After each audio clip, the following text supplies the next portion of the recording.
We're here at the Spy movie premiere, Paul Feig's new comedy caper starring Melissa McCarthy, Jude Law and Jason Statham. You've worked with Paul before. How does Susan differ from Megan and Mullins, your old characters?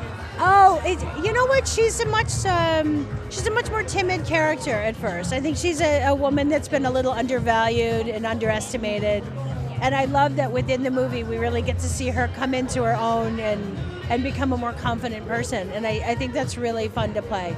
Spoken about the women in the film though, but the men, like, they're still hilarious. Jason Statham, did you kind of have him in mind when you wrote the role, or not really? I definitely had Statham in mind when I wrote it, just because I love Jason. I've been a fan of his forever. And when I saw the Crank movies, I was like, okay, he's funny. I got to get him in something that's dedicatedly funny.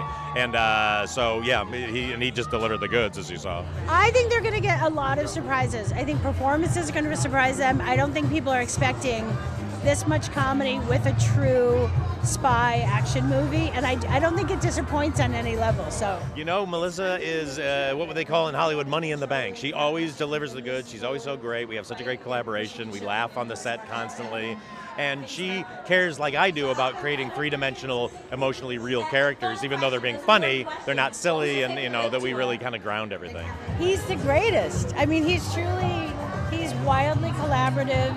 He refuses to think of things in terms of what you should and shouldn't do, or who should do something and who shouldn't do that. It just doesn't occur to him. And I don't even think he's aware of making these movies. He's not trying to make movies specifically with or for women. He's just making good movies with interesting characters.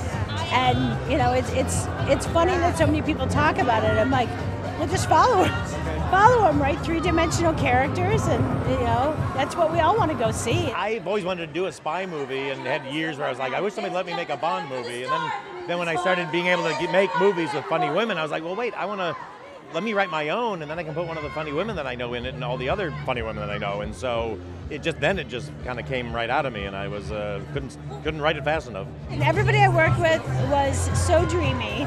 And every day was not a very serious set, I can assure you that. And Paul Feig, it's like, I'm the luckiest person in the world that, you know, I've done 3 with him and I'm about to do the 4th. For tackling something as iconic as a Ghostbusters remake. Yeah, I mean, definitely. Look, I mean, you always go into a project nervously, but if you didn't have those nerves, you wouldn't take it seriously enough. And so we did so much action, so many stunts on this that I really felt like I wanted to take on an even bigger thing.